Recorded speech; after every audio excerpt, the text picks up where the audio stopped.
de otras partes del mundo que se conectan a través de Facebook, de YouTube o de www.river-arena.org. Gracias por ser fieles, gracias por vernos de todas partes del mundo y estoy convencido que Dios nos va a hablar. ¿Están listos para lo que Dios nos va a decir, sí o no? Muy bien. Tengo una palabra para aquellos que sienten que perdieron su única oportunidad en la vida, que a veces nos pasa, ¿no? Aquellos que se dejaron o que se dieron cuenta que a lo mejor dejaron pasar el último tren en la vida. A veces uno tiene esa sensación extraña, ¿no? Ambigua. Y lo que es peor, algunos, yo sé, porque me lo dicen tus ojos, se les está agotando la paciencia de esperar por una bendición, por una puerta abierta. Quizás pediste el aumento de salario o el ascenso por el que trabajaste tan duro, o esperabas ese empleo que le habías pedido al Señor, quedaste trabajando horas extra, te esforzaste porque dijiste llegó mi momento, y cuando se abrió la nueva vacante creíste con toda seguridad que ese aumento o que ese empleo iba a ser tuyo, pero no lo fue, no hay explicación. Otra persona obtuvo el empleo, otra persona tuvo ese aumento de salario. Pasa también con los papeles. Los que esperaban un milagro respecto a migraciones y dijeron este es mi tiempo, este es mi año, este es mi mes, y de repente viste pasar la bendición de costado y no te tocó. O es probable que hayas perdido tu oportunidad con la persona que esperabas pasar el resto de tu vida. Tenías un gran deseo de formar una familia, con tus intereses, con tus valores. Se conocieron, hubo piel instantánea, atracción a primera vista y comenzaron a pasar un tiempo juntos. Primero textearon, después hablaron por teléfono, después se conocieron más, hasta que te enamoraste y perdiste la cabeza por él. No tienen que decir amén, pero recíbanlo en vuestros corazones. Ambas familias aprobaban la pareja y no podían esperar hasta casarse. Con el pasar de los meses, esperabas la propuesta que formalizaba lo que ambos sabían que sentían, pero la propuesta nunca llegó. Tu enamorado decidió salir con alguien más a la que también le juró amor eterno y eso te rompió el corazón. O lo que aún es peor, quizás estás en el grupo de los que sí les llegó la propuesta y sí te casaste, pero en cuestión de meses o en cuestión de años, en el mejor de los casos, todo se derrumbó. El príncipe resultó ser un sapo, o el carruaje con el que venía tu princesa se hizo calabaza, los zapatos de cristal se transformaron en chanclas. Como sea, tan perfectos como parecían ser el uno para el otro, y el amor de tu vida pasó de largo y te dejó más solo o te dejó más sola que nunca. Quizás eres de los que batallas con una condición física toda tu vida. Ya no recuerdas la última vez que te sentiste plenamente bien de salud y perdiste la habilidad para cosas simples que otros sí pueden hacer. Aprendiste a compensarlo, como todos los que tienen problemas de salud, probablemente a través de medicamentos, de un cóctel de remedios o la ayuda de otros, pero en el fondo de tu corazón estás harto de no poder vivir una salud plena, no sentirte bien, sin depender de nada, de nadie. Y semana tras semana, mes tras mes, has hecho lo que se supone que sabes que debes hacer para volverte más fuerte: terapia física, ejercicio, dietas, para ver si logras un estilo de vida saludable, y has visto a otros en tu misma condición que se recuperan, que están bien, y no obstante, a ti no te sucede. Todavía batallas, todavía lo intentas. Todavía dependes de una pastilla, todavía dependes de la insulina, de un colesterol que se dispara apenas causas un pequeño desorden en tu dieta. Entonces tu esperanza se agota.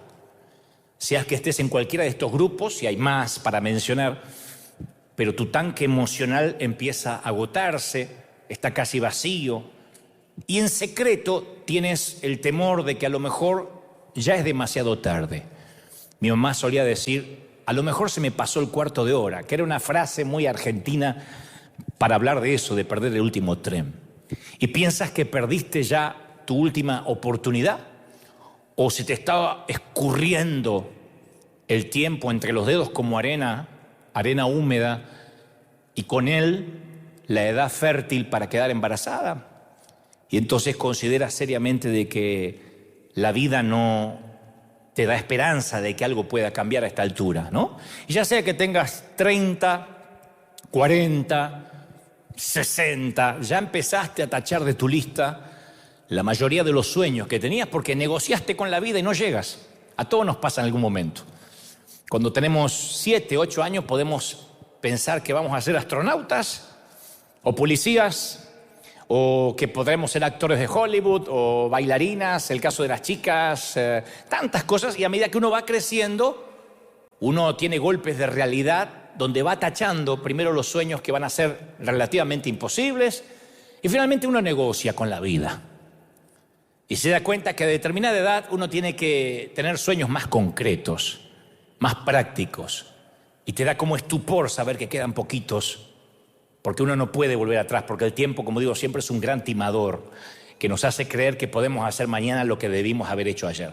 La cosa es que tendemos a los extremos, o nos sentimos como víctimas de las injusticias de la vida, que no nos pasa nada, mientras que al mismo tiempo nos sentimos con derecho a tener lo que queremos tener, lo que creemos que Dios nos debe. Entonces, a medida que vemos que otros reciben el empleo, la pareja, el cónyuge, la carrera, la salud, las bendiciones materiales que anhelamos disfrutar, nosotros nos empezamos a cansar de esperar. Y no podemos entender por qué otros obtienen lo que queremos mientras seguimos nosotros batallando, luchando, intentando. Y no podemos comprender por qué siempre alguien más se nos adelanta. Es como correr una carrera de resistencia y siempre alguien es más veloz que nosotros. No en términos de envidia, sino en decir, no me toca nunca. Siento que a veces tengo deseos de bajar los brazos. Y sentimos, insisto, que se nos debe, que tenemos derecho. Y simplemente no encontramos la razón por la cual permanecemos atorados en el mismo lugar. Como los hámster corriendo en una ruedita dentro de la jaula. Corremos, nos cansamos, nos agotamos al final del día y siempre estamos atorados en lo mismo. Nos sentimos paralizados por un montón de responsabilidades, cuentas que pagar, tarjetas que nunca podemos bajar al mínimo, tan poco dinero, salud deteriorada. Y encima de eso vamos envejeciendo cada día. Cada día, desde la cuna a la tumba, nos acercamos más, nos alejamos más del útero y nos acercamos más al sepulcro. Y se siente en especial doloroso porque muchos no hemos dejado de guardar la fe. Hemos sido fieles. Yo le estoy hablando a los que dicen, más o menos he sido fiel, he cometido algunos errores, pero me congrego, soy fiel en mis finanzas. Y no entiendo por qué entonces, si Dios quiere lo mejor para nosotros, ¿por qué no responde nuestras oraciones? ¿Por qué no sana nuestras heridas? ¿Por qué no restaura nuestras relaciones? Estoy harto de vivir sola, dicen algunas damas. Estoy harto de no enamorarme nunca o no tener la capacidad de amar, dicen otros caballeros. Y pensamos, ¿por qué nunca me toca una buena temporada? Nos dijeron desde chicos que están las temporadas de vacas gordas, las de vacas flacas, pero a nosotros no se nos cruzó una vaca gorda desde hace años. Hasta le tomamos cariño a las vacas flacas. Decimos, bueno, nunca me toca una buena temporada. Y nos cansamos de esperar, insisto. Esta es la sensación, que nuestra paciencia se va como agotando. Y si te identificas con alguno de estos ejemplos, y conste que solo son algunos, yo quiero que me prestes muchísima atención a lo que creo. Dios me ha dicho que te diga, porque este es el mensaje que Él me ha dicho que te transcriba literalmente. Primero tenemos que tener en claro que ninguno de nosotros, aunque te parezca que sí, no. Ninguno de nosotros somos víctimas de una vida o de circunstancias que escapan a nuestro control. Lo único que escapa a nuestro control es el sitio donde nacimos. La famosa frase que uno no elige a los padres. Pero después no somos víctimas de una vida que no podemos manejar. Todos sin excepción somos responsables de nuestra propia vida. No hay nadie que esté exento a esa responsabilidad. Nadie puede ocupar nuestro turno en el gran juego de la vida. Si la vida fuera un gran juego, tenemos nuestro turno, nuestra oportunidad. Todos tenemos las mismas 24 horas, los mismos 7 días de la semana, la misma duración de los meses, las mismas temporadas. No hay ningún jugador suplente designado que pueda jugar con nosotros. En otras palabras, en la vida no se nos permite decir, como en ciertos juegos de mesa, paso. Cuando no querías tirar los dados, no queríamos, decíamos paso. No se puede decir paso a nada. Cuando nos toca el turno, cada vez que tenemos oportunidad de elegir, tenemos la obligación moral, espiritual, humana de decidir. Pero la mayoría vamos viviendo y en el afán de vivir lo sagrado se nos hace común y no vemos las alternativas que tenemos para decidir. Que yo sé que los que están pensando, que me miran con esos ojos de sapo recién salido del charco diciendo, ¿de qué me hablas? Y yo no puedo decidir nada. Sí, uno de los mejores ejercicios para vivir de manera sabia es estar consciente que todos los días tomamos decisiones. Desde las más básicas, qué color de ropa me voy a poner, por qué camino voy a ir hacia el trabajo, hacia el empleo, hacia la iglesia, qué voy a desayunar, una tostada, un yogur, una fruta. La vida se compone de decisiones que parecen triviales, pero todo el tiempo. Pero después hay otras. ¿Con qué alimentaremos nuestra mente? Cuando me quiero distender, ¿qué es lo que miro en cualquier plataforma digital? Amazon Prime, Netflix, HBO, lo que sea. ¿Qué es lo que miro para alimentar mi mente? ¿Con quién vamos a conversar? No estoy hablando de pecado y no pecado. Estoy hablando de decisiones así como desayuno tostadas o cereal. ¿Cómo voy a cuidar mi cuerpo? ¿Cómo cuidaremos nuestro cuerpo? ¿Qué comeremos? ¿Qué me hace mal? ¿Me doy cuenta que me hincha, me dispara el colesterol o no? ¿A qué dedicaremos nuestro tiempo? El tiempo ocupado y el tiempo que llamamos el tiempo libre. Entonces, toda esta plétora, todo este crisol de decisiones que tomamos y la suma de todas esas decisiones forman una vida, forman nuestro carácter, forman lo que somos en el hombre o en la mujer que nos estamos convirtiendo. Pero no se trata solo de decidir acerca de lo que es pecado y lo que no lo es. Porque a veces creemos en esa falacia de que uno llega a la iglesia, se le da una lista de reglas de lo que se puede y lo que no se puede, y esas son las únicas decisiones. No. De hecho, la Biblia es muy explícita respecto al pecado. Tenemos un decálogo para empezar de todo lo que Dios prohíbe y no está sujeto a debate. Así que yo no voy a hablar de lo que está en las Escrituras, primero para no insultar vuestra inteligencia. No te voy a decir lo que todos sabemos, ¿no? Yo quiero hablar durante unos minutos sobre esas decisiones que caen entre ambos extremos, que no necesariamente están mal, pero no necesariamente tampoco están bien, no es ni blanco ni negro, caen en una zona gris.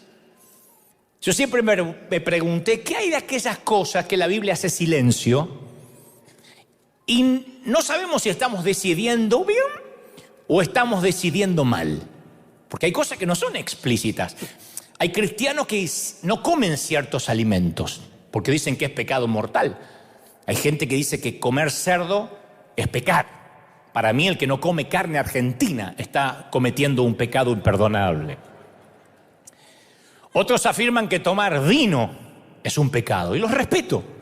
Dicen, no, jamás voy a probar el alcohol. Otros dicen que la Coca-Cola es el peor demonio, ¿no? Otros creen que hay personajes satánicos en las series, en los parques, y conozco predicadores que dedican servicios, domingos enteros a hablar de la maldición de Disney, de los Simpsons, de los Pikachu, de los pitufos y qué sé yo, ¿no? Y que si miras los pitufos estás con el diablo, que los Teletubbies son homosexuales. Yo la verdad que no sé. Aunque tuve mis dudas sobre Barney cuando era chico.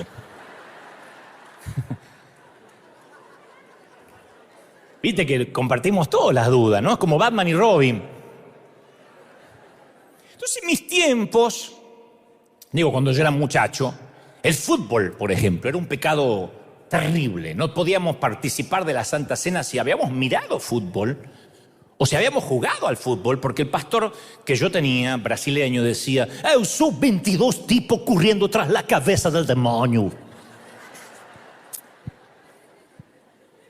Así que si echaban a un jugador eran 21 tipos, ya no era tan pecado, ¿no? La vestimenta era otro tema importantísimo en cuanto a cómo decidíamos vestirnos. De hecho, algunos van a la iglesia en shorts, en chanclas, en ojotas, con los jeans rotos, y les gusta. Otros se visten más elegantes. Yo no puedo decir que una forma es mejor que la otra. De igual modo, no creo que la ropa es la clase. Eso para los que, como yo, antes muertos que sencillos, ¿no? La música, si las rancheras son de Dios y el rock es del diablo, música secular o música cristiana, qué música podemos escuchar, el sexo, qué está mal y qué está bien en la intimidad de una pareja, cuáles son los límites, qué le agrada y qué le desagrada a Dios. De esto se podrían escribir libros enteros, tesis profundas. Y la Biblia contiene enseñanzas sublimes, perfectas, inmaculadas, pero algunas son complejas, pero que todas son razonables si le añadimos algo que carecemos a veces, que es el sentido común, una porción de sentido común. Sentido común para no tener confusión a la hora de decir qué está bien y qué está mal. Pero no podemos limitarnos a decir, bueno, mi vida se compone de las decisiones de qué se puede según la Biblia y qué no se puede según la Biblia, porque hay muchas más decisiones que no están en las Escrituras. No todo puede estar en la Biblia, por cuestiones lógicas, por cuestiones de tiempo. Dice San Juan 21:25, y también hay muchas otras cosas que hizo Jesús, las cuales si se escribieran una por una, pienso que ni aún en el mundo cabrían los libros que se habrían de escribir. Aún lo que hizo Jesús, todo lo que hizo Jesús no está registrado en los 4 evangelios. Entonces en la Biblia no vamos a encontrar un texto que hable sobre las drogas, no vamos a encontrar un texto que hable sobre el tabaco, sobre el cigarrillo, sobre la pornografía. No aparece en la Biblia un episodio que hable específicamente sobre la masturbación. No aparece en la Biblia el cambio de género. No dice nada respecto a qué perfil o qué opinión tienen las Escrituras con la eutanasia, con los que deciden morir para no sufrir en un hospital. Tampoco se dice nada en la Biblia sobre celebraciones comunes como el Día de la Madre, el Día del Niño, el Día de la Independencia, nuestros cumpleaños. Digo porque hay gente que siempre escribe, ¿y dónde está eso en la Biblia? Nuestros cumpleaños no están en la Biblia. El Día de la Independencia no está en la Biblia. Entonces hay celebración, Día de la Madre no está en la Biblia. Eso es del mundo. Sí, pero es bonito que de tanto en tanto el mundo occidental y el mundo oriental se ponga de acuerdo para celebrar el Día de las Madres, aunque las madres dirán siempre la misma frase hipócrita: todos los días son mis días. ¿Pero qué querés que te regale? Nada, que te portes bien. Es todo lo que pido. Lo único que tenés que hacer en esta casa es estudiar. Cuando llega al final del Día de la Madre no te acordaste de un detallito, nada, ¿no? Los que tenemos madres saben que te van a psicopatear con eso, así que está bueno que el Día de la Madre uno se acuerde temprano. Y celebramos mucho de estos días, y hay otras cosas que no hacemos, que no hace falta que las prohíba la Biblia, porque son sentido común. Pero lo más fácil es confeccionar una lista de reglas. Entonces ponemos una regla de lo que se puede y lo que no se puede, y así nace, como digo siempre, el legalismo. Y podemos caer en la falacia de decir, no está en la Biblia o sí está en la Biblia. Y no se trata de que la Biblia te diga, sino en aplicar principios. Y uno de los campeones en las Escrituras de aplicar principios en decisiones cotidianas, decisiones cotidianas sabias, con mucho sentido común, fue Daniel. Daniel fue alguien que tomó decisiones sabias con sentido común. No hablo de Moisés, porque a lo mejor podemos decir, bueno, no hay parangón, no hay comparación. A mí nunca se me encendió una zarza en el desierto. Pero Daniel era un tipo que sentía esa ansiedad de los ejemplos que di hace unos instantes cuando comencé el mensaje. Cuando uno siente que no hay nada bajo su control. Uno va al libro de Daniel, el libro que lleva su nombre, y los primeros versículos del libro cuentan la historia de un hombre que era víctima de circunstancias donde si uno lee apresuradamente parece que todo le escapa a su control.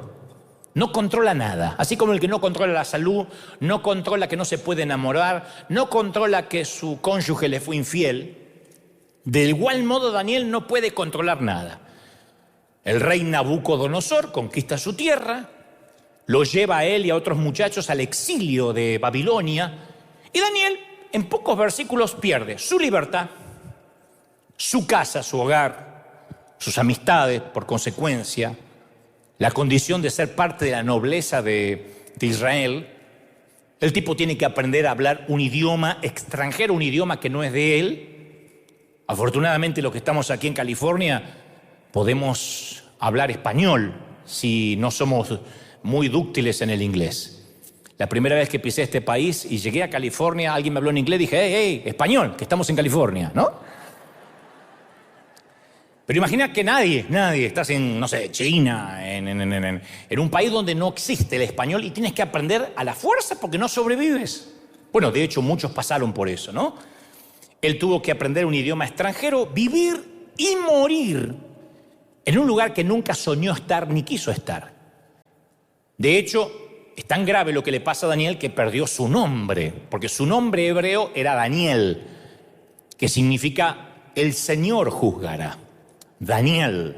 El nombre tiene que ver mucho con nuestra identidad. Pero ya no era Daniel, se le da un nombre babilónico apenas llega. Le cambian el ID, le cambian su documento y dice, ahora te vas a llamar Belsasar. Un recordatorio sutil de que ya ni siquiera controlaba su propia identidad. Que es lo que hacen en los campos de concentración, que es lo que hacen en las prisiones. Cuando te quitan el nombre te dan un número. Sabes que ni siquiera controlas la identidad. Eso afecta psicológicamente a los que no pueden recordar cómo se llamaban o cómo los llamaba la gente. Entonces, si yo hubiese sido Daniel, me estaría quejando de lo malo que era Nabucodonosor como líder, echaría la culpa de mi desdicha al exilio, diría, Dios no me escuchó, Dios no me cuidó, sentiría lástima de mí mismo. Daniel no lo hizo. Los babilonios eran quienes decidían todo por él. Nabucodonosor decidió alistarlos en su academia de liderazgo. Él pretendía ser una suerte de Silicon Valley de Babilonia, que las mejores mentes se estuvieran congruendo en un solo sitio, en un solo lugar. Decidió cuál era el criterio de ingreso, las materias que tenían que cursar. Y luego en Daniel 1:8 hay una iniciativa pequeña, una decisión de esas que te hablé hace un ratito que cambia de parte de Daniel. Dice, y Daniel se propuso no contaminarse con la comida y el vino del rey. Cosa pequeña. Escucha, perdiste la identidad. Ya no te conocen por Daniel, te dicen Belsasar. No manejas el idioma, tienes que hablar el idioma babilónico. Cambiaron sus vestiduras, su estilo, su forma, su moda. No puede ver a su familia. No puede decidir sobre su horario. Tiene un calendario estricto. Y él toma una decisión pequeña. Son palabras fuertes, pero es una decisión firme. Él decidió en su corazón que honraría a Dios. ¿Con qué? Con lo único que podía honrarlo, porque lo demás, si lo hacía, iba preso, le cortaban la cabeza. Hizo una estrategia con sentido común. Fue realista en cuanto a lo que no podía hacer. Fue realista como aquel que dice, tengo un impedimento físico. A ver, no puedo dejar de tomar insulina. No puedo desprenderme de la pastilla para el colesterol. Pero puedo tomar una decisión. Es realista en cuanto a lo que no puede. Establece lazos de afecto y de cariño con quien manejaba el menú, el director de la escuela, y encuentra una solución. Daniel se presenta ante el director, quiere hablar acerca del menú. Le explicó que a todos les estaban dando a comer la comida del rey, que se trataba de, según grandes historiadores, tacos, burritos y pupusas. Eso viene desde Babilonia. Por eso el espíritu de pupusa es algo que se va a ir con el tiempo, porque viene arraigado de nuestros ancestros. Tacos, burritos, y bueno, y él quería hacer la dieta de Jerusalén, ¿no? Y el texto no explica por qué la comida del rey contaminaría a Daniel. Se supone que quizá violaba las leyes ceremoniales. Tal vez antes de ser llevada a la mesa era ofrecida a dioses paganos y por consecuencia la bendición sobre esa comida no venía de su Dios. La cosa es que al escritor no le interesan los detalles de la dieta, sino lo siguiente: Daniel escogió. Daniel tomó una decisión nimia, pequeña, menor. Entonces, cuando uno se encuentra, a la deriva, en un mar de impotencia, cuando no puedes manejar ciertas cosas, uno quisiera el matrimonio ideal y no puede lograrlo. Uno quisiera los hijos perfectos y no puede lograrlo. Uno quisiera la iglesia perfecta y menos puede lograrlo. Entonces uno se siente a veces, insisto, en un océano de impotencia. Uno tiene que descubrir una manera concreta de tomar una decisión chiquita que no va a cambiar el matrimonio, los hijos, la iglesia y mucho menos el mundo. Pero empieza un efecto dominó. Daniel actuó, Daniel escogió, tomó una decisión que honraba a Dios, encontró una manera concreta de reclamar sus convicciones. No dijo, quiero que me devuelvan el nombre, quiero que me devuelvan la ropa, quiero hablar mi idioma. Simplemente dijo, esta comida no voy a comer. Y le exigieron un valor enorme, porque tampoco podemos decir, bueno, es una bobería. Nabucodonosor era un líder de esos que no da mucha libertad de acción a la gente. Se parece a ciertos presidentes latinoamericanos, a ciertos. Cierta vez, dice las Escrituras, había un títere llamado Sedequías. Digo un títere porque se trató de rebelar contra Nabucodonosor, y Nabucodonosor lo resolvió con un pequeño decreto democrático. Dijo que le maten todos los hijos, que le arranque los ojos en su presencia y luego que lo maten a él y a la mujer. Se terminó, votaron por unanimidad. Entonces la gestión de Nabucodonosor era de cabeza rodar. Cuando alguien lo contrariaba, le cortaba la cabeza. Así que esto va para alguien que dice, ay, mi jefe es difícil. No, tu jefe no es difícil. Nabucodonosor, cuando quería despedir a alguien, no lo despedía del empleo, lo despedía de la vida. Le daba permiso para morir. Por eso el director de la escuela dijo, no, Daniel, no puedo cambiar la dieta a piacere, arbitrariamente. Y le dijo a Daniel que si le permitía que no comiera las pupusas, los burritos, los tacos del rey, él podría demacrar su rostro, se podía ver...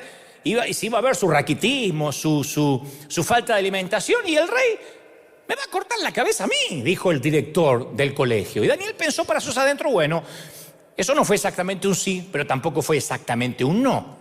Así que le propone un experimento, le dice, mira, hagamos la prueba de comer la dieta que yo propongo, que son vegetales, hierbas orgánicas, durante 10 días. Y luego juzga a usted mismo, o juzga a tú mismo. Si nos ves bien, que nuestros rostros están bien, que no estamos decaídos, que tenemos energía, a seguir comiendo vegetales. Y si no, a las pupusas. Así que durante 10 días el futuro de Daniel estuvo pendiente de un hilo. Y Dios lo hizo, Dios lo respaldó. A Daniel le fue tan bien, le vio tan buen rostro después de 10 días de comer vegetales, que el guardia les quitó los burritos a todos. Y a todo el mundo le dio a comer un surtido de vegetales. Y los mexicanos que estaban en Babilonia celebraron. Y Daniel pasó a ser el mejor de la clase y obtuvo la mejor calificación, 10 veces mejor que todos. 10 veces mejor. Años más tarde, Daniel y sus amigos se vieron obligados a tomar otras decisiones más difíciles. No se trataba de comida. Cuando se les dijo que se inclinaran y adoraran al rey o a una estatua que habían levantado en su honor, y si no, de otro modo serían lanzados al horno de fuego, ellos dijeron, arrójenos al horno no nos vamos a inclinar. Cuando se le dijo a Daniel, deja de orar a tu Dios o te arrojaremos a los leones, él dijo, arrójenme a los leones, yo no voy a dejar de orar. O sea que él y sus amigos tomaron otras decisiones, pero si no hubiesen tomado esa pequeña decisión, la primera decisión del principio, jamás habrían tenido la fortaleza para tomar la decisión de dejarse amenazar con la caldera o con el foso de los leones y salir, obviamente, ilesos de ambos sitios. Jamás hubiesen forjado su carácter sin esa primera pequeña decisión. Yo conozco a un tipo, no te voy a decir quién, porque estamos saliendo a muchas partes. Lo conozco desde que ambos éramos muy jóvenes. Él ahora está viejo, yo sigo joven, pero no conozco. Y él siempre sintió un llamado a servir.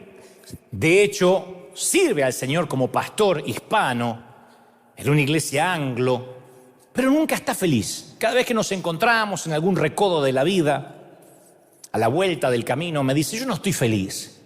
Porque a pesar de estar a cargo del departamento hispano, dice, los anglos no me valoran, no valoran nuestro ministerio, no me dan total libertad de operación, no puedo hacer lo que quiero, lo que siento. Está convencido de que su líder, su senior pastor, se niega a reconocer su potencial.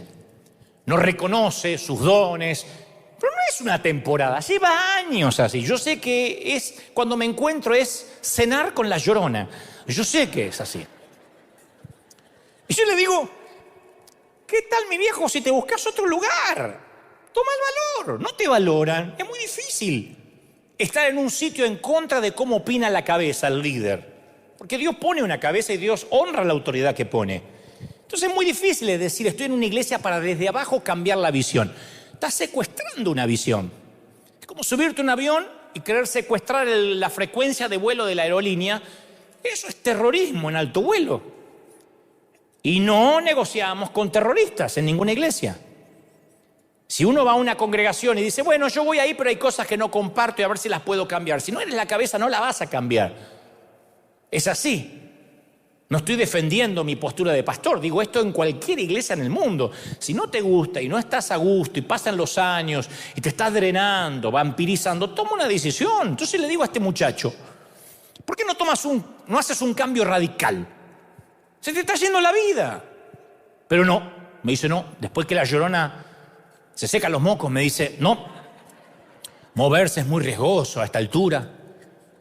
Me dice que sus hijos aman el clima donde él está. Que donde él está tiene el mercado a 2 cuadras. Tiene Target a 3 cuadras. Que la gasolina donde está es más barata. Y que todos los meses le llega su cheque y él con eso está tranquilo, no hay riesgo. Entonces, el tipo tiene sueños grandiosos en cuanto a lo que debería estar haciendo, lo que él podría hacer. Él cree que lo subestiman, pero no está dispuesto a dar el siguiente paso, ni siquiera un pasito del lugar donde está. Conozco a otro muchacho que siempre está enamorado, desea estar en una relación romántica, pero está más solo que Kung Fu. Está solo. Años, siempre solo. Y siempre que me encuentro con él está enamorado. Ustedes dirán, ¿y por qué? ¿Por qué no concreta? Porque tiene un problemita. Él se enamora de mujeres imposibles de lejos. De quienes se enamora suelen estar más o menos en la categoría de supermodelos. Él las quiere 90, 60, 380 y...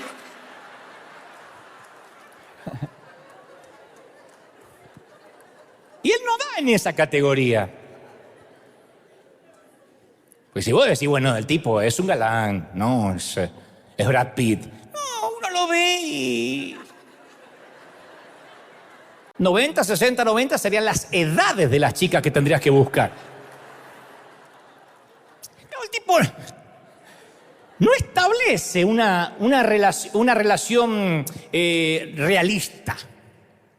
Y de vez en cuando mantiene una conversación con alguna muchacha, que la muchacha ni por enterada se da de las intenciones de él, sueña con la posibilidad de una relación, pero nunca pasa de eso, del sueño. Él cree que las mujeres bonitas van a caerle del techo, que Dios se las va a mandar porque él las reclama en el nombre del Señor. Y está a la espera de que le suceda algo externo, ajeno a él, que modifique su vida, que modifique sus circunstancias y lo haga feliz. No va a pasar. Va a quedar más solo que una ameba. Porque no trabaja. ¿Sabes lo que es una ameba? Pues te reíste. Y a veces culpa de eso a Dios, como si Dios no lo bendijera. Dios no me bendice, no sé por qué, y estoy quedando solo, pero no hace nada. Y como lo conozco bien, a veces lo agarro de la solapa y le digo, esta es tu única vida. Y estás tirando por la borda 1 año a la vez, cabezón. 1 año a la vez. No es lo mismo ser un papá a los 20, a los 30, a los 40 que ser un papá a los 60. Entonces estás tirando por la borda 1 año a la vez y me dice, pero no se enamoran de mí, pero haces algo. Y estoy orando. No es con oración. Habría que bañarse para empezar. No tiene por qué ser así. Y me dan ganas de apretarle el cuello y meterle un poco de sentido común por la fuerza. Y conozco a alguien más que le gustaría emprender un negocio propio, que vive mirando siempre hacia atrás porque ya intentó una vez y fracasó. yo la llamo la mujer de Lot, que es la que se convirtió en sal por mirar hacia atrás. ¿Sabe que los teólogos, los eruditos, los arqueólogos han debatido por siglos la razón por la cual la esposa de Lot miró hacia atrás? Nadie sabe en realidad por qué lo hizo, porque antes de que se le preguntara ya estaba convertida en sal, así que nadie le pudo preguntar. Entonces nadie sabe qué pudo haber pasado. Para los que no conocen la historia, Dios iba a destruir Sodoma, le dijo a toda la familia que salga, a Lot y su familia que no miren hacia atrás. Y esta mujer mira hacia atrás y se convierte en una estatua de sal. No es una fábula porque Jesús hizo referencia a este incidente. Entonces, claro, Sodoma intentó psicoanalizar a la mujer. Era su casa, lo que conocía. Así como este amigo mío que dice, acá tengo mi cheque, acá la gasolina es barata, el clima le gusta a los chicos. Entonces Sodoma para ella era lo conocido. No era la vida, pero era una vida. Uno hace lo que puede. Y esta mujer, en violación directa al mandamiento de Dios, de no mirar hacia atrás, volteó y perdió su humanidad. Y como ella, hay muchos que no pueden tomar decisiones porque están atorados en lo conocido, en lo familiar del pasado. No es la vida, pero es una vida. Entonces no se atreven a cambiar. Yo una vez conté que lo que más me sorprende, no de acá, pero de otras iglesias hispanas en los Estados Unidos, es la gente que a veces se hace 4, 5, 6 horas para cruzar la frontera para comprar un producto que venden allá que acá no hay. 9 horas entre que pasaron el punto de donde te piden los documentos para volver de vueltas en todas las filas. No, es que me compré allá los caramelos estos de menta que te quitan el dolor. Acá los gringos inventarán vacunas, pero no hacen caramelito con los mexicanos. Es una vida conocida, son los frijolitos de allá. Y los argentinos también, ¿eh? Ay, no hay como el dulce de leche de allá. Cuando vayas, tráeme. Che, gente grande. Pongámonos serios. Entonces, yo cuando visité Israel, escuché acerca de una formación de sal que hay, que tiene siglos de antigüedad. Hay una gran roca de sal cerca del Mar Muerto en el monte Sodoma. Y se cree que esa formación natural comenzó con la mujer de Lot. Que allí la mujer de Lot quedó convertida en sal y hoy se transformó en esa roca que los siglos han hecho crecer. O sea, sea o no lo sea, es un recordatorio de no poder decidir. Es muy triste saber que en lugar de que haya un santuario que conmemore la obediencia de esta dama, permanece ahí solo una seca formación de cloruro de sodio, que habla de alguien que no pudo decidir por mirar hacia atrás. Y en lugar de ascender al monte, se convirtió en un monumento al impulso perdido. Hay un montón de gente que tiene impulsos que los pierde. El cementerio, dicen por ahí, está lleno de sueños que no se concretaron, que aparecen en lápidas. Sueños que mueren, gente que pudo haber sido y no lo es. A veces la gente me pregunta, ¿cómo puedo llegar a ser un predicador? Me escriben mucho, ¿cómo puedo ser un orador? Quiero ser un predicador. O me preguntan si quién está en la tele, lo que sea, pero la mayoría, quiero ser un orador. Entonces, si yo veo que hay interés genuino, entonces le digo, bueno, te cuento cómo suele suceder. ¿Cómo puedes llegar a ser un predicador, un orador medianamente por encima de la línea de mediocridad, ¿no? Pero medianamente que la gente te oiga. Le digo, bueno, primero predicas ante un grupito de 30 jóvenes.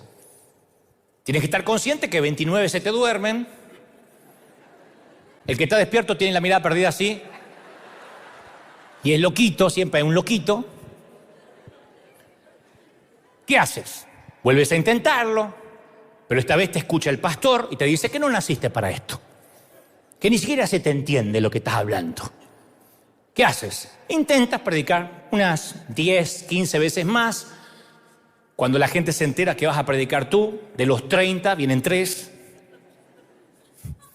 Uno es sordo, el otro es el loquito, que lo traen, y el tercero es uno que llegó equivocado pensando que iba a predicar otra persona. ¿Qué haces? Sigues predicando. Un día un pastor medio inconsciente en una iglesia pequeña del barrio te invita. Y ahí a la fuerza aprendes a comunicar un poquito mejor, pero solo te aprendes un sermón, uno. Yo siempre cuento que yo predicaba un sermón, Noemí, la historia de Noemí. Después cuando iba a la misma iglesia, Noemí 2, Noemí 3, la venganza de Noemí, Noemí ataca de nuevo, Noemí recargada. Noemí, la nueva generación. Yo le iba cambiando. Uno repite el mismo mensaje unas 100 veces, porque es lo único que sabe. Así todo, en vez de darte ofrenda, uno sabe que tendría que pagar para que a uno lo escuche, ¿no? Te invitan un día a un congreso, como me pasó, a un congreso fuera del país. Y para no correr riesgo vas con lo que funciona, Noemí. Y cuando llegas y ves un montón de oradores, te diste cuenta que te agendaron muy temprano por la mañana, cuando la mayoría de los asistentes todavía están desayunando y no llegaron al sitio del congreso. Aún así, con el sitio medio vacío, predicas en un lugar internacional. Te invitan en algún país más para reemplazar a un orador que le falló a último momento, y como sales barato, te pagan nada más que el boleto y el hotel a lo mejor, y vas, sigues predicando, sigues aprendiendo, sigues entrenando. Ya en las prédicas ya no subes nunca más a Moisés al arca, ni le prendes una zarza a Jonás, ni afirmas que un burro se tragó a Job. La teología va mejorando, ¿no? Finalmente un día, después de muchos años después, cientos de noches en hoteles baratos, la gente quizás hasta un día paga un ticket muy caro para oírte hablar durante 3 horas. Y puedes hacer una gira. Y ahí sí recibes invitaciones de todo el mundo, pero ya no te interesa, las tienes que rechazar porque ahora tienes una asignación de Dios muy específica. Y cuando yo les cuento todo eso, dicen, no, es el camino difícil, yo no quiero ir por ahí. Dios me dijo que me va a llevar a las naciones anoche en un sueño. Después de la pupusa Dios me habló. Yo lo único que quiero es que una iglesia me invite, que me pague el boleto aéreo para mí, para mi esposa, para mis 4 hijos, me dé una ofrenda de $5,000, $10,000, no pido mucho por cada invitación. Y yo les deseo buena suerte y les digo que se sienten a esperar, a ver si les pasa, ¿no? Por eso son las decisiones pequeñas las que nos llevan a las grandes victorias. Cuesta 30, 40 años hacer un éxito de la noche a la mañana. Zacarías 4:10 dice, no desprecien el humilde comienzo, los pequeños comienzos, porque los ojos del Señor se deleitan en ver el trabajo iniciado. Y el pequeño comienzo de Daniel fue no contaminarse con la comida, una decisión pequeña, no contaminarse con la comida del rey. Entonces Dios nos dio una pequeña medida de lo que Él posee sin límite, nos regaló la capacidad de escoger. Pudo no haberla regalado, pudo haberle dicho a Adán y Eva, coman de todos los árboles, aquí no hay ninguno que los meterá en problemas. Pero Él no quería ángeles, no quería robot, quería que decidamos. Por eso no comparto aquello que dicen, bueno, yo me casé con quien Dios me dijo que me casara. Dios no te la va a elegir. Pero Dios me la mostró en un sueño. No, eso era indigestión. Dios no te elige. Porque después le va mal a la mujer que tú me diste. Al único que le di fue a Adán. Después no le di más a ninguno. No quiero tener problemas, dice Dios. Después te la buscas. Te lo buscas. Dijo Dios, hagamos al ser humano nuestra imagen y semejanza, que tenga dominio, que no es lo mismo que tenga demonio, que tenga dominio. Entonces el plan de Dios es que a todos les toque su turno de mover la ficha. Porque cuando muere nuestro sentido de dominio, cuando ya no decidimos nada, perdemos el control de nuestra vida y también empezamos a morir un poco. Todos los días tenemos que decidir. Una de las experiencias más devastadoras en la vida es la impotencia aprendida. Cuando uno se siente impotente, que no decide nada. Yo leía que en los campos de concentración o en el ambiente de prisioneros de guerra, lo que más diferencia a las personas que se dan por vencidas, a las que se mantienen fuertes, es un sentido de que aún ejercen el control de algo, aunque sea chiquitito. Y estarás pensando, ¿control de qué? Si están en un campo de concentración, si están en una celda. Bueno, en los hogares de ancianos, decisiones tan triviales como decidir qué película van a ver o cuándo verla, o decisiones como qué almohada van a usar esta noche, hacen que mejoren su salud.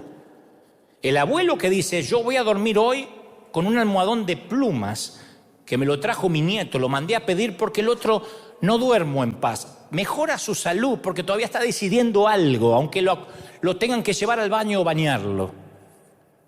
Y baja el índice de mortalidad, cuando uno sabe que todavía decide algo, cuando no depende de todo, cuando no es un vegetal.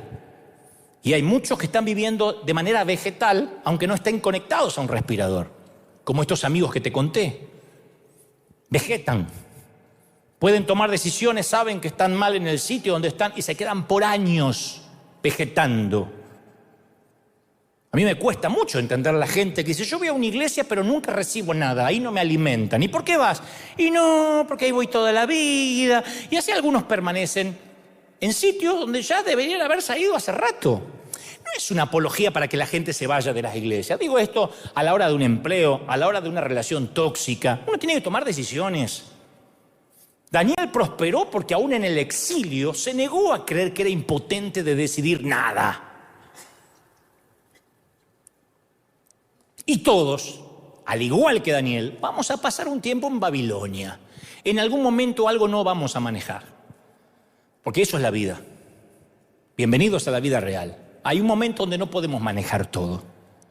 Hay un momento donde ya sea la salud, los sentimientos, la pareja, algo que no depende de nosotros, que no podemos manejar, la impotencia de esperar que un juez decida, de tener favor con esa causa que si se mueve en tu contra, cambia tu vida tal como la conoces. Si hay una apelación o una sentencia a tu favor, todo va a estar bien, pero no puedes controlar nada. A veces los sueños se nos van a cumplir y a veces la salud va a desaparecer. Las esperanzas se van a desvanecer, alguien te va a romper el corazón, porque eso también entra en el juego de enamorarse. Es imposible enamorarse, entregar el corazón con una enmienda que diga no me lo rompas. Porque se trata de dos organismos vivos que se juntan y hay un corazón en juego. Lo más probable es que alguna vez te rompan el corazón, que alguna vez te enamores de alguien no correspondido. Esto no significa que vas a vivir de amor platónico toda la vida como mi amigo. Lo que digo es que cuando inviertes, cuando decides, a lo mejor algo se te sale del control. La pregunta clave es, no es qué perdí con esto que se me fue del control, sino qué me queda. ¿Qué es lo que todavía puedo decidir? No qué me falta, qué puedo hacer con lo que tengo. Yo me enteré de grande que mi papá un día perdió su empleo de la carpintería donde había trabajado toda la vida, y me enteré de grande que éramos pobres. Porque mi mamá, en lugar de hacer o oficiar de llorona y decirnos que todos estábamos en la pobreza absoluta, ella se las ingeniaba cuando se daba cuenta que el jueves o viernes de la semana no le alcanzaba lo que tenía en la cena ni en la nevera para comer, se las ingeniaba para hacernos creer de que este era un día de fiesta en que íbamos a tomar, en Argentina se llama mate cocido, que es una infusión, como tomar un té, pero mucho más barato. Se cuela la yerba, no la marihuana, es una yerba argentina. No nos damos cuenta dónde vivíamos. No, se cuela la yerba mate y se hace un té mojando el pan. Eso era todo lo que había. Mi mamá decía, hoy es día de fiesta, hoy no hay comida, hoy es noche de mate cocido. Y lo hacía ver como una fiesta, porque ella no se enfocaba en lo que faltaba, sino en lo que tenía para que no nos diéramos cuenta. Bueno, esta filosofía de vida es la que a veces tenemos que conversar con nosotros mismos para hacer frente a lo que viene.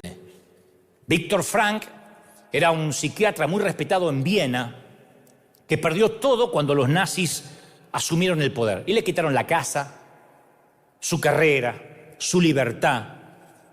A excepción de su hermana, sus padres, toda su familia fueron asesinados en los hornos de gas. Y Frank pasó años en Auschwitz, donde lo golpearon, lo privaron de comida, lo maltrataron, lo deshumanizaron. Puso todo su tiempo, su vida en un manuscrito que había puesto toda su esperanza académica. Fue encontrado el manuscrito y destruido. Entonces, la historia cuenta que el sufrimiento y la tortura al que fue sometido Frank es difícil de asimilar aún cuando uno lo está leyendo. lo obligaron a competir con otros prisioneros por restos de comida, lo obligaron a trabajar en la nieve sin zapatos, lo obligaron a observar la ejecución aleatoria de sus amigos por capricho de un guardia. Nunca sabía, cuando se iba a la noche a acostar en sus literas, si al otro día lo obligarían a palear las cenizas de quien el día anterior había sido los cuerpos de sus amigos, o si serían él parte de las cenizas. Y demacrado, desnudo, humillado, enfermo, sin esperanza racional de quedar en libertad o de reunirse con sus seres queridos, Frank empezó a darse cuenta de que le quedaba una libertad. Una, como Daniel, una. Él vio como algunos prisioneros, pese a que se morían de hambre, ofrecían pedacitos de su pan a otros. Empezó a notar como algunos prisioneros, a pesar de estar debilitados, intentaban consolar a los que estaban más débiles. Y llegó a darse cuenta que al hombre, según lo que cita Frank, se le puede quitar todo, excepto una cosa, la última de las libertades humanas. La última de las libertades humanas es decidir la actitud que tendremos ante las circunstancias de la vida. Nadie puede decidir la actitud que vas a tener. Nadie.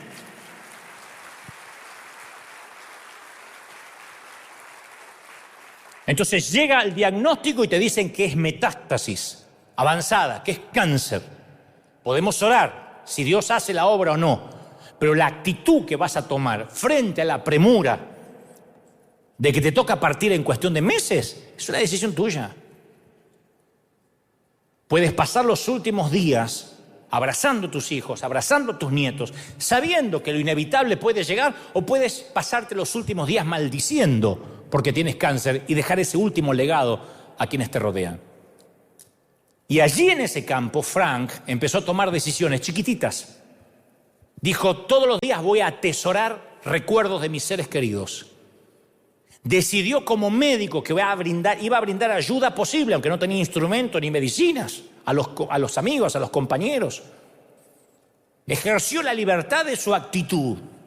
Pequeñas decisiones. Se volvió consciente en cuanto a tomar decisiones, el decidir todas las mañanas qué iba a pensar, en qué recuerdos iba a meditar, cuáles palabras diría, cómo las diría, qué ayuda iba a ofrecer, cómo respondería ante la humillación, cómo caminaría, cómo se mantendría erguido, pechito de paloma a lo argentino. Y la libertad de Frank empezó a cundir. Todo el mundo empezó a notar que había algo distinto en él. Un escritor lo describe así: los guardias tenían permiso para ir al campo, para irse a caminar, para irse a la casa, pero Frank tenía mucha más libertad que todos ellos, porque como Daniel tomó una decisión, una. Nunca podemos decir, la vida me trata así, y nosotros le ponemos lenguaje religioso a eso. Satanás se ensañó. Había gente que en mi iglesia se paraba a dar esos testimonios. Satanás se ensañó conmigo esta semana. Vino encarnada en mi suegra y se instaló en casa. Y Satanás, como que todo le pasaba a él o a ella. El color púrpura es una fascinante película dirigida por Steven Spielberg, basada en una novela que yo leí hace muchísimos años, fascinante, que te recomiendo, de Alice Walker, ganadora de un Pulitzer, que es el premio mayor que le dan a los escritores. Lo ganó en 1983, el Pulitzer. Y la película está interpretada por grandes estrellas, algunas de ellas debutan por primera vez en la pantalla grande: Whoopi Goldberg, Danny Glover, el de Arma Mortal, Oprah Winfrey, su primera película. Y la historia se centra en Sally, que es una joven muchacha afroamericana de 14 años de edad que está embarazada de su padre, que la abusa constantemente.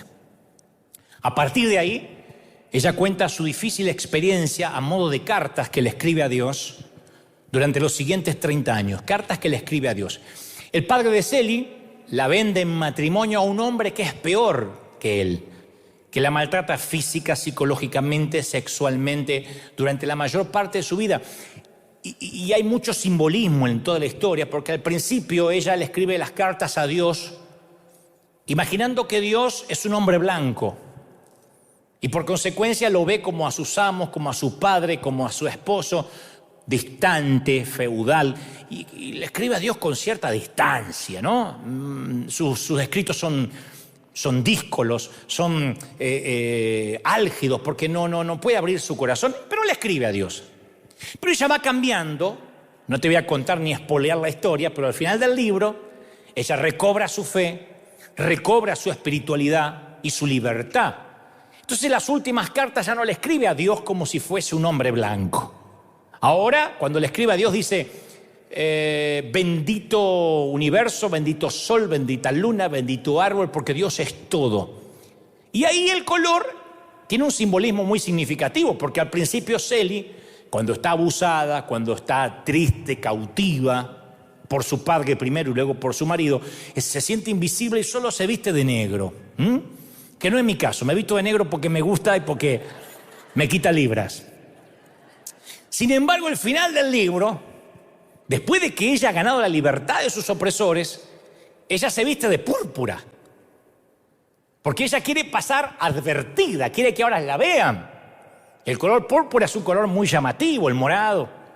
Entonces, después que obtiene la independencia de los hombres, la independencia de su esposo, recobra su felicidad, hasta pinta su cuarto de púrpura, de morado.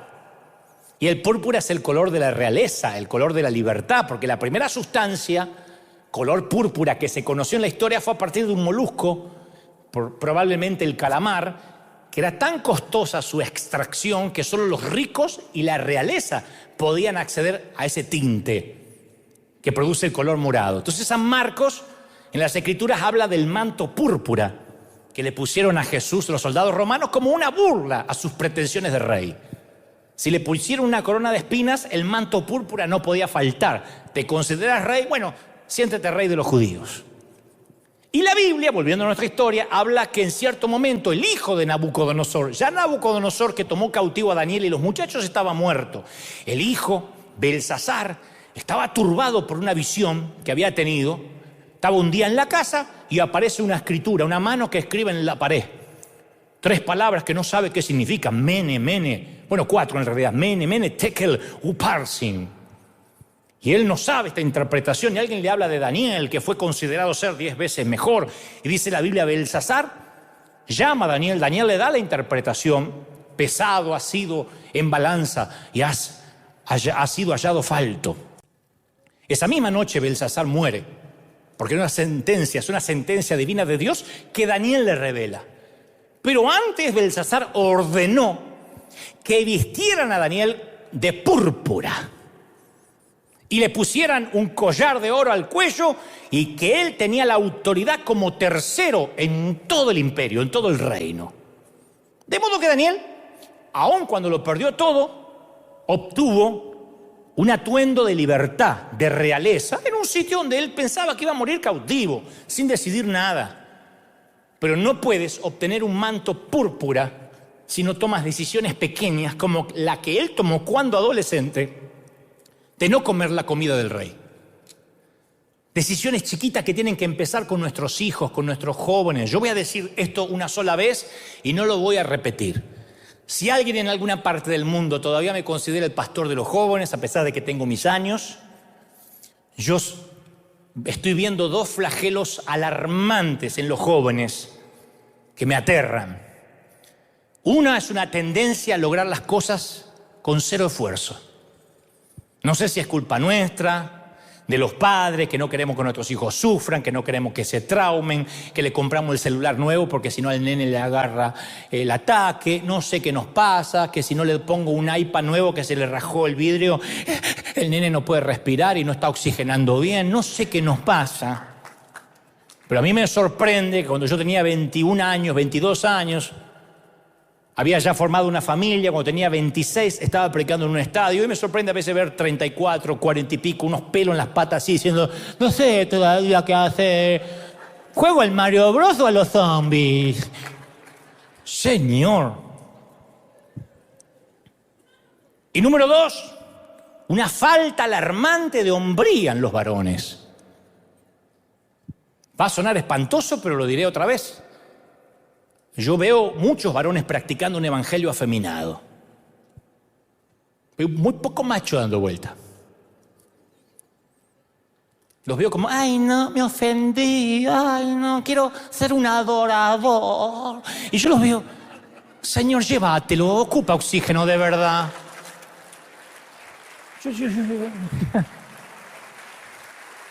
Pregúntenle a las mujeres si acaso nos faltan hombres.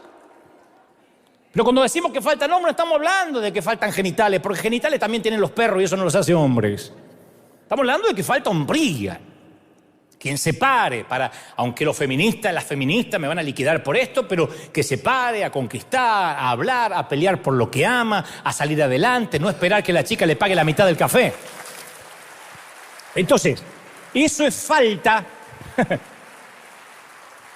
Eso es no tener una cultura de trabajo, de esfuerzo, de tomar decisiones. Voy a trabajar lo duro que sea, pero voy a salir adelante. Los que yo veo así son casi la excepción en todas las iglesias. No sé qué nos pasó, pero veo de verdad pocos hombres de verdad para hablar a una chica, para conquistarla, para enamorarla, para emprender una vida propia, para creerle a Dios, para meterse en desafíos de fe. Y los veo a muchos escudándose en esperar la voluntad de Dios, en que se me allanen los caminos, en que me abran las puertas, como esperando que la bendición le caiga del techo. Entonces a veces hay que tomar decisiones y esta es una buena oportunidad de decir, bueno, a ver, sí es verdad, voy a tomar los próximos 10 días para tener una aventura al estilo Daniel. Elegir un aspecto en mi vida en el que pueda tomar alguna medida mínima. No es necesariamente mudarme de estado, de provincia, de país, pero honrar a Dios en un aspecto pequeño, tal vez, al igual que Daniel, tenga que ver con lo que comemos. Voy a cambiar, no puede ser que a mí me domine más una porción de pizza. Tengo que cambiar. Me está haciendo mal, el gluten me está hinchando, tengo que tomar una decisión. No lo dice la Biblia. O lo sugiere cuando dice que cuidamos el templo del Espíritu. Bueno, no va a cambiar toda mi vida, pero voy a tratar de, evitar el gluten si me hace mal. Capaz que tiene que ver con lo que elegimos para alimentar nuestra mente. Por 10 días voy a cambiar lo que entra acá. Voy a cambiar lo que veo en Netflix o lo que veo insisto, en Amazon Prime o lo que veo en HBO o en Hulu. Voy a cambiar lo que entra por acá. 10 días. O tal vez voy a procurar 10 días no quejarme de nadie. Son esas decisiones que tanto nos causa tomar, tanto nos cuesta tomar a los cristianos. Porque no todo está en la Biblia, son decisiones que no aparecen en blanco o negro en la Biblia. Y el tamiz es sencillo, la receta está en 1 Corintios 6:12. 1, ¿esto me conviene? Esto me conviene, todas las cosas me son lícitas, pero no todas me convienen. ¿Puedo? Sí. ¿Necesito hacerlo? Capaz que no. ¿Puedo? Sí. ¿Tendría que ejecutarlo y hacerlo? Sí, capaz que la inacción es mi problema. El término griego para conviene es para mi ventaja. ¿Me da ventaja espiritual esto que voy a hacer? ¿Mi vida espiritual se reforzará con esta relación? Número 2, ¿esto me edifica? Todo me es lícito, pero no todo edifica. La palabra griega para edifica se traduce en construir una casa. O sea, esta decisión va a incrementar mi estabilidad espiritual, me dará mayor madurez, mayor solidez. Hágase todo para edificación. 1 Corintios 14:26. Entonces, cuando armas tu vida, sin pensar en edificar el carácter, construyes una casa deforme, sin arquitectura, amorfa, sin proyectos, sin terminación fina. Hay mucha gente viviendo sin planos. ¿Qué estás construyendo? No sé. Un día a la vez, sí, pero ¿qué estás construyendo? Porque es una torpeza hacer una torre y no ver primero si tienes lo necesario, el plano, los arquitectos y obviamente el material. Entonces muchos no tienen control de su vida.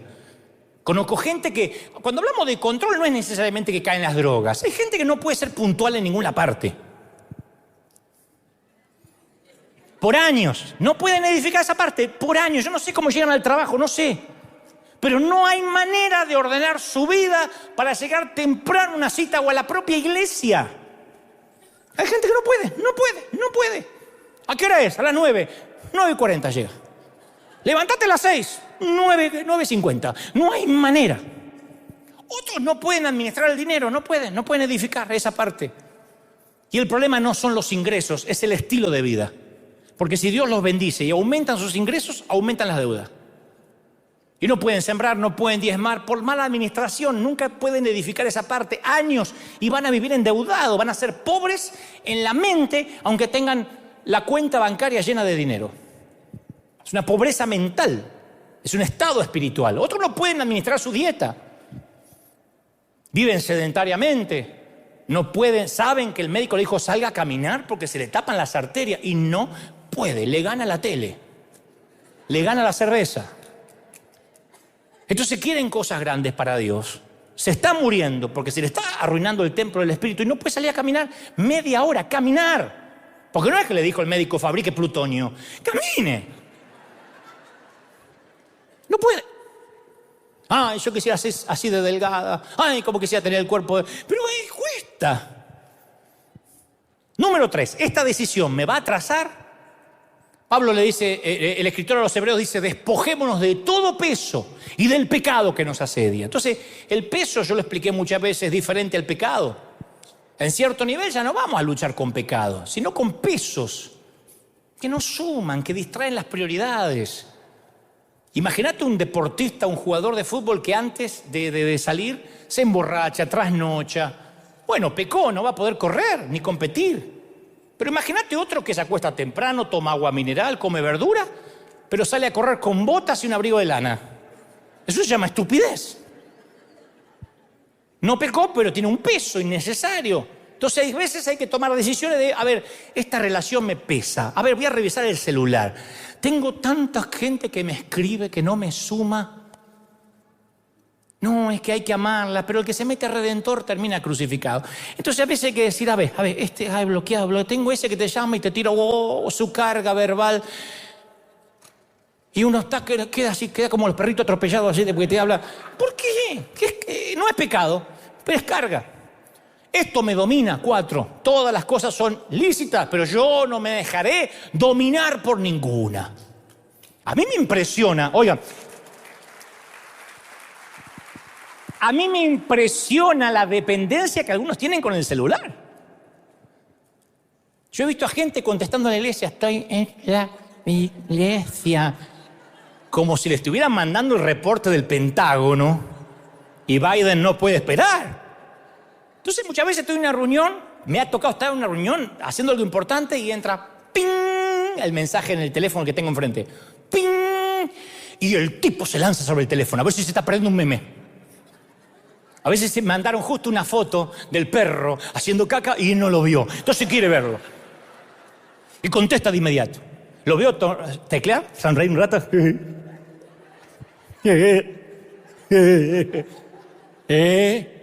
Que me decía, o sea, me sorprende. Entonces, esas son las pequeñas decisiones. Otros no pueden dejar de viajar, necesitan viajar y la pandemia los liquidó porque no tuvieron más viaje y querían viajar. Me están invitando de algún lado, pero me están invitando y querían salir. Entonces, ¿podemos ayunar celular? ¿Podemos ayunar internet? ¿Podemos ir a comer a un sitio donde no hay wifi? Número 5. Esto encubre mi verdadero deseo, porque si yo soy libre en Cristo, yo hago lo que quiero. Pedro dijo, no como los que tienen la libertad como pretexto para hacer lo malo. Entonces, cuando uno se pregunta, ¿es pecado hacer esto o lo otro? ¿Puedo usar aretes? ¿Me puedo hacer un tatú? ¿Puedo tener relaciones?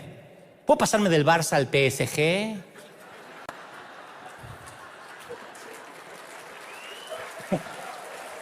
Sí, sí. Sí, dice el Señor. Pero a veces eso es preguntar, ¿qué tan lejos puedo llegar sin meterme en líos con Dios? El que pregunta, ¿qué puedo hacer? Está diciendo, ¿qué tan lejos puedo llegar sin hacer enfadar a Dios? Esto no es un club, a ver qué se puede y qué no se puede. Número 6, viola mis convicciones. Romanos 14:2 dice, porque uno cree que se puede comer de todo y come legumbres, pero no menosprecia al que no las coma. Uno hace diferencia entre un día y otro día. Bueno, pero cada uno esté plenamente convencido en su propia mente. Nada es inmundo en sí mismo, pero el que piensa que es inmundo lo es. Entonces, si tomar vino te roba la conciencia, te roba la paz y afecta tu relación con Dios, es una decisión que no tienes que tomar. Aunque sea vino mendocino Malbec argentino, recomendado para Santa Cena, no lo tienes que hacer. Sirve de ejemplo. Si alguien te dice esto fue sacrificado a los ídolos por motivo de conciencia, no la tuya, sino la del otro, dice la palabra. A lo mejor lo que estás haciendo no es de ejemplo esa decisión. Esto glorifica a Dios. Si coméis o bebéis, hacedlo todo para la gloria de Dios. O sea, esto que voy a hacer le da honor a Dios. Será glorificado Dios como resultado de esta pequeña decisión. Siempre podemos escoger. Nunca rindas tu espíritu. Nunca te rindas emocionalmente. Haz algo aun cuando no sabes lo que vas a hacer, pero hazlo convencido de que eso va a honrar a Dios. No caigamos en la impotencia. Encuentra un sentido a ese sufrimiento. Quizá por medio de tu sufrimiento puedes ayudar a otro, porque cuando decides en tu corazón honrar a Dios, Él va a colocar un manto púrpura sobre tus hombros, te va a bendecir, te va a honrar. Alguien tiene que decir amén. Termino con esto. ¿Me aguantan un minuto más, sí o no? David Robin es un profesor de una universidad muy importante de la Unión Americana, y un día, siendo el médico, se enferma de esclerosis lateral amiotrófica, famoso como ELA. A los 46 años le dieron el diagnóstico. Y él sabía lo que le iba a pasar: rigidez en las piernas, extremidades inferiores, extremidades superiores que no iba a poder mover. Su lengua perdió la capacidad de hablar. Formaba con dificultad alguna que otras palabras, perdió su capacidad de tratar pacientes, no pudo ir más al hospital a trabajar. Habría tenido una carrera académica brillante, pero no podía dar vuelta a las páginas de un libro. Pero había algo que decidió no entregaría su espíritu. Se enteró por medio de un compañero médico que también padecía ELA, de una computadora que podía ser operada por un grupo pequeño de músculos, aunque tuviera un grado de discapacidad atroz. Mientras que pudiera manejar un músculo, podía manejar esa computadora. Y David podía manejar solo una parte del cuerpo, el músculo de la ceja. Podía hacer esto.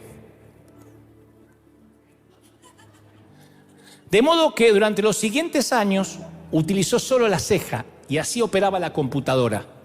Con la ceja podía hablarle a la familia, contarle chistes a los amigos, escribió tesis, revisó manuscritos, enseñó medicina, predicó la manera de salir adelante después del ELA. Fue uno de los que escribió tesis, escribió un libro muy exhaustivo, ganó un prestigioso galardón, exhaustivo respecto a esa enfermedad, y lo logró con una ceja. Él dijo: la enfermedad puede presentar un desafío a tu cuerpo, pero tú no te compones solo de tu cuerpo. La cojera puede ser un impedimento para tus piernas, pero tú no eres solo piernas. Tu voluntad es mayor que las piernas. Tu voluntad siempre está bajo control. Era un hombre cuyo cuerpo no iba a ganar ninguna competencia, estaba retorcido, impotente, desahuciado, pero tenía dos bienes: un músculo de la ceja y un espíritu inquebrantable. Una ceja le bastó para bendecir al mundo. Así que te pregunto, ¿tienes una buena ceja? Tú no eres tu trabajo, tú no eres tu éxito, tú no eres el ministerio, tú no eres lo que opinan tus padres, tú no eres tus amigos, tus enemigos, tú no eres tus circunstancias. ¿Cuántos lo creen? Díganme amén. Y no fuimos de tiempo, pero te voy a regalar una frase maravillosa de la novela El color púrpura, llevado a la pantalla grande por Spielberg. El discurso pequeño le pertenece a Sally, la afroamericana, que cuando ya está en sus años altos dice: después de todos estos años pasados en África con la esclavitud, concebimos a Dios de otra manera, una manera más íntima. Porque la mayoría de la gente piensa que Dios es como un hombre blanco, se parece a algo o a alguien, o tiene una barba blanca, o se parece a Santa Claus o al Cristo que pueden poner en una cruz los católicos.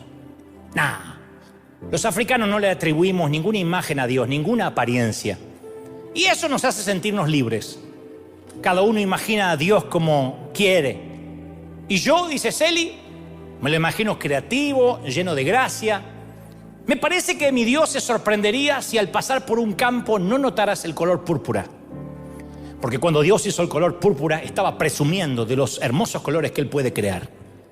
Así que aunque estés cautivo, aunque te lo quiten todo, aunque la salud esté deteriorada, aunque estés tapado de deudas, aunque te sientas muy sola en una cama fría por las noches, toma una pequeña decisión.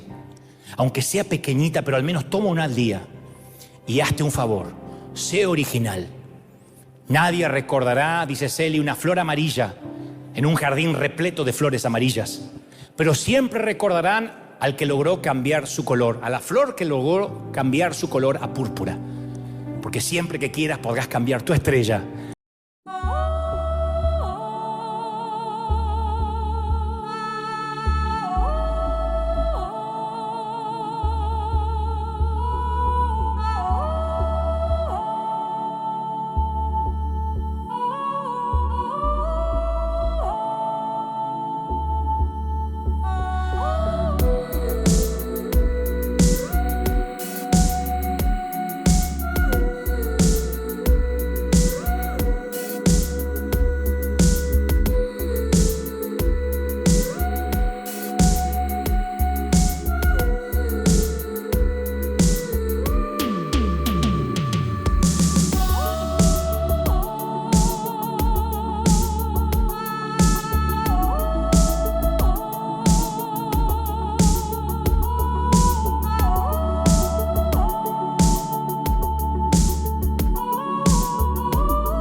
It's the ultimate ride. So join us to Kermit Sewer Slide.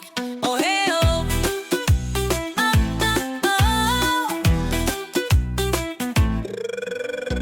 if you're feeling sad or mad at your dad, don't you fret, we got the solution for that. Grab all your friends and take a ride with us, all aboard the Kermit Sewer Slide bus. Oh hey oh.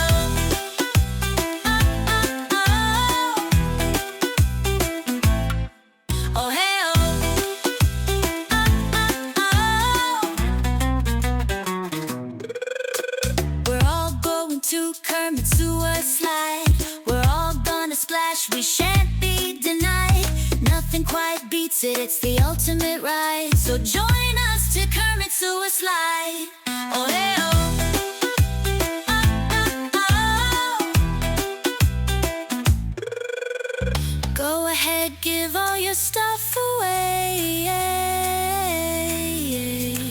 You won't need it anymore anyway.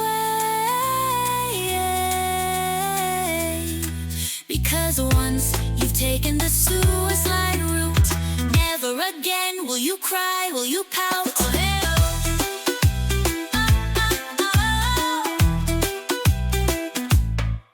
Oh, hey, oh.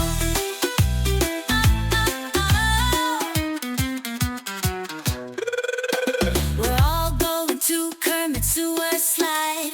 We're all gonna splash, we shan't be denied. Nothing quite beats it, it's the ultimate ride. So join us to Kermit Sewer Slide. Oh, hey, oh. Kermit Sewer Slide, just say yes. Kermit Sewer Slide, no regrets. Kermit Sewer Slide, it's out of sight. Kermit Sewer Slide, is that a question? Heck yeah's the answer. We're all going to Kermit Sewer Slide. We're all gonna splash, we shan't be denied.